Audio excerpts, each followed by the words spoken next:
Assalamualaikum guys, welcome to Sagana Kitchen. இன்னைக்கு Sagana Kitchenல என்ன பார்க்க போறோம் பாத்தீங்கன்னா prawn வெச்சு மக்ரோனி தான். சோ அதுக்கு முதல்ல கடாயில எண்ணெய் ஊத்திட்டு பட்டை லவங்கம் ஏலக்காய் போட்டுக்கலாம்.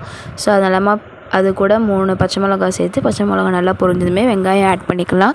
வெங்காயம் வதக்குனதுமே இஞ்சி பூண்டு ஆட் பண்ணிக்கலாம். இஞ்சி பூண்டு ஆட் பண்ணதுமே நம்ம எடுத்து வச்சிருக்க தக்காளியும் ஆட் பண்ணிக்கலாம். நெக்ஸ்ட் தக்காளி வதக்குனதுமே புதினா கொத்தமல்லி சேர்த்து அது கூட மஞ்சள் தூள் மிளகாய் தூள் गरम मसाला சேர்த்து நல்லா mix பண்ணிக்கலாம். நெக்ஸ்ட் எடுத்து வச்சிருக்க ப்ரானையும் சேர்த்து நல்லா வதக்கிக்கலாம். சோ வதங்கினதுமே ப்ரான் கூட கொஞ்சமா தண்ணி சேர்த்து அத ஒரு கிரேவி பதத்துக்கு வர வச்சுக்கலாம்.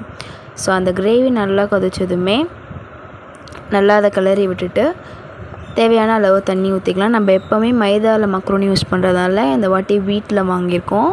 சோ இது வீட் மக்ரோனி தான். தண்ணி கொதிச்சதுமே மக்ரோனி போட்டு வெந்ததுமே எடுத்தா சூப்பரான மக்ரோனி ரெடி. இந்த வீடியோ உங்களுக்கு பிடிச்சிருந்தா மறக்காம வீடியோவை லைக் பண்ணுங்க, ஷேர் பண்ணுங்க, கமெண்ட் பண்ணுங்க.